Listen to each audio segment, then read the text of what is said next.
Item number 14 माननीय मंत्री जी अर्जुन मेघवाल जी। धन्यवाद सभापति जी।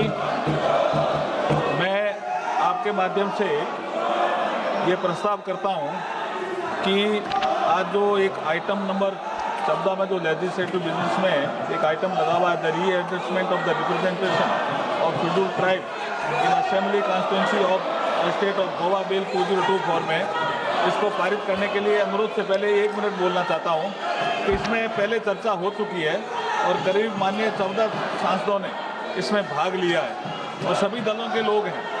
ये आवश्यक क्यों है? क्योंकि आर्टिकल 332 ये प्रोवाइड करता है कि अगर एसटी की जनसंख्या है वहाँ और एसटी की सीट नहीं है तो सीट होनी चाहिए एसटी की उस विधानसभा में। जैसे गोवा में विधानसभा में 40 सीटें हैं, जिनमें से 1 सीट अनुसूचित जाति के लिए आरक्षित है, परंतु अनुसूचित जनजाति समुदाय के लिए कोई भी सीट आरक्षित नहीं है। ये उल्लेखनीय है कि वर्ष 2002 में परिशमन की प्रक्रिया शुरू की गई थी और गोवा राज्य में अनुसूचित जनजातियों की जनसंख्या उस समय वर्ष 2001 की जनगणना के आंकड़ों के अनुसार केवल 566 रिकॉर्ड की गई थी, जबकि कुल जनसंख्या 13 लाख से अधिक थी। इस प्रकार गोवा के एसटी समुदाय विधानसभा में अपने समुदायों के लिए संविधान के अनुसार आरक्षण का लाभ प्राप्त नहीं कर पा रहे हैं। इसलिए वर्ष 2003 में गोवा राज्य के अनुसूचित जनजातियों की सूची में 3 नए समुदायों कुणबी, गावड़ा और वैली को शामिल करने हेतु संविधान अनुसूचित जाति और अनुसूचित जनजाति आदेश संशोधन अधिनियम 2003 पारित किया गया। इस प्रकार राज्य में एक विशेष स्थिति उत्पन्न हो गई है जिसमें एसटी समुदाय की आबादी एससी से काफी अधिक है।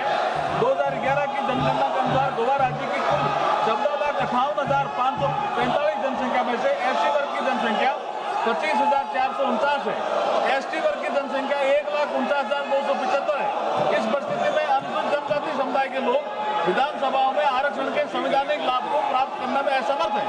इस प्रकार गोवा राज्य में अनुसूचित जनजातियों के संवैधानिक अधिकारों की सुरक्षा सुनिश्चित करने के लिए संसदीय और विधानसभा निर्वाचन क्षेत्रों के परिशमन आदेश 2008 में संशोधन करने और राज्य के अनुसूचित जनजातियों के लिए गोवा राज्य में विधानसभा में सीटों को पुनः समायोजित करने के लिए निर्वाचन आयोग को सशक्त बनाने हेतु सक्षम प्रावधान के लिए कानून बनाना अनिवार्य है।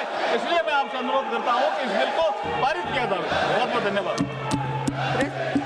प्रश्न यह है कि विधेयक पर विचार किया जाए। जो सदस्य इसके पक्ष में है वो हाँ कहें, जो सदस्य इसके विरोध में है वो ना कहें।